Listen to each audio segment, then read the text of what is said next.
നമസ്കാരം. മധ്യ കേരളത്തെ നടുക്കിയ പ്രകൃതി ദുരന്തത്തിൽ പൊലിഞ്ഞുപോയത് നിരവധി മനുഷ്യജീവനുകൾ.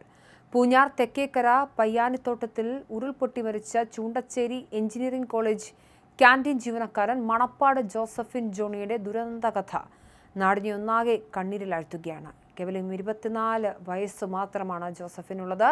ഒരു മാസം മുൻപുണ്ടായ ബൈക്ക് അപകടത്തിൽ കാലിന് പരിക്കേറ്റ് വീട്ടിൽ വിശ്രമത്തിലായിരുന്ന യുവാവാണ് അപ്രതീക്ഷിതമായി എത്തിയ ഉരുൾപൊട്ടലിൽപ്പെട്ട് മരിച്ചത്.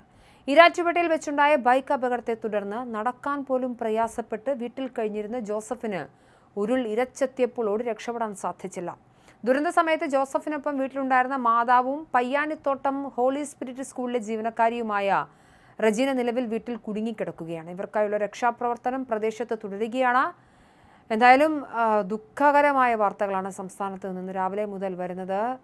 അതേസമയം മഹാദുരന്തത്തിൽ നിന്നും കുടുംബത്തിലെ മറ്റംഗങ്ങൾ അത്ഭുതകരമായി രക്ഷപ്പെടുകയായിരുന്നു. സ്കൂൾ ബസ് ഡ്രൈവറായ പിതാവ് MJ ജോണി ദുരന്ത സമയത്ത് അടുത്ത വീട്ടിലായിരുന്നതിനാൽ രക്ഷപ്പെട്ടു. മക്കളായ ജോമിറ്റും സംഭവ സമയത്ത് വീട്ടിലുണ്ടായിരുന്നില്ല. ഇളയ പെൺകുട്ടി സഹോദരിയുടെ വീട്ടിലേക്ക് പോയതും ദുരന്തത്തിന്റെ ആഘാതം കുറച്ചു. ഇടമല ഭാഗത്തു നിന്നാണ് വലിയ ശബ്ദത്തോടെ ഉരുൾപൊട്ടി ഒലിച്ചെത്തിയത്. സാധാരണഗതിയിൽ ഉരുൾപൊട്ടൽ സംഭവിക്കാത്ത പ്രദേശത്താണ് അപ്രതീക്ഷിതമായി ഈ വൻ ദുരന്തം വിതച്ചതെന്ന് നാട്ടുകാർ സാക്ഷ്യപ്പെടുത്തുന്നു. വീടും പരിസരവും നിമിഷങ്ങൾക്കകം മലവെള്ളപ്പാച്ചിലും കല്ലിലും മണ്ണിലും മുങ്ങിപ്പോവുകയായിരുന്നു.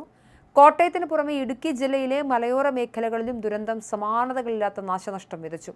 ഇടുക്കി അടൂർ മലയിലുണ്ടായ ഭീകരമായ ഉരുൾപൊട്ടലിൽ കാണാതായ സുമതി എന്ന വീട്ടമ്മയുടെ മൃതദേഹം മണിക്കൂറുകൾ നീണ്ട കഠിനമായ തെരച്ചിലിനൊടുവിലാണ് രക്ഷാപ്രവർത്തകർ കണ്ടെടുത്തത്. ഉരുൾപൊട്ടലിന്റെ ആഘാതത്തിൽ വീട് പൂർണ്ണമായും തകർന്ന് തരിപ്പണമായി. വീട് നിന്നിരുന്ന സ്ഥലത്തു നിന്നും ഏതാണ്ട് 500 അടിയോളം താഴെ നിന്നാണ് രക്ഷാപ്രവർത്തകർ സുമതിയുടെ മൃതദേഹം കണ്ടെടുത്തത്. പ്രകൃതിയുടെ രൗദ്രഭാവം പ്രദേശം ഒന്നാകെ തച്ചുടച്ച നിലയിലാണ്. ദുരന്ത സമയത്ത് സുമതിയോടൊപ്പം വീട്ടിലുണ്ടായിരുന്ന ഭർത്താവ് രവിയെയും മകൻ രാജേഷിനെയും നാട്ടുകാരും രക്ഷാപ്രവർത്തകരും ചേർന്ന് സാഹസികമായി രക്ഷപ്പെടുത്തി. ഉരുൾപൊട്ടലിൽ ഗുരുതരമായി പരിക്കേറ്റ മകൻ രാജേഷിനെ തൊടുപുഴയിലെ സ്വകാര്യ ആശുപത്രിയിൽ പ്രവേശിപ്പിച്ചു. ഇദ്ദേഹത്തിന് അടിയന്തര വൈദ്യസഹായം നൽകി വരികയാണ്. മറ്റൊരു ദുരന്ത വാർത്ത വന്നത് പ്രസിദ്ധ വിനോദസഞ്ചാര കേന്ദ്രമായ വാഗമണ്ണിൽ നിന്നാണ്. വാഗമൺ കോലാഹലമേട്ടിൽ ലീലാമണിയുടെ വീടിന് മുകളിലേക്ക് വൻതോതിൽ മണ്ണിടിഞ്ഞു വീണാണ് അടുത്ത ദുരന്തമുണ്ടായത്. മണ്ണിടിച്ചിലിൽ കുടുങ്ങിക്കിടന്നയാളെ മണിക്കൂറുകൾ നീണ്ട തെരച്ചിലിനൊടുവിൽ മരിച്ച നിലയിൽ കണ്ടെത്തുകയായിരുന്നു. ലീലാമണിയുടെ ബന്ധുവും വൈക്കം സ്വദേശിയുമായ പ്രഭാകരൻ നായരാണ് കോലാഹലമേട്ടിലെ മണ്ണിടിച്ചിലിൽ ജീവൻ പൊലിഞ്ഞത്. വിനോദസഞ്ചാര മേഖലകളിൽ ഉൾപ്പെടെ ഉണ്ടായ ഇത്തരം ശക്തമായ മണ്ണിടിച്ചിലുകൾ മലയോര നിവാസികളിലും യാത്രികളിലും ഒരുപോലെ വലിയ ഭീതി സൃഷ്ടിച്ചിട്ടുണ്ട്. മലയോര മേഖലകളിൽ മഴ ശക്തമായി തുടരുന്ന സാഹചര്യത്തിൽ ഇനിയും മണ്ണിടിച്ചിലിനും ഉരുൾപൊട്ടലിനും സാധ്യതയുണ്ടെന്നാണ് അധികൃതർ നൽകുന്ന മുന്നറിയിപ്പ്.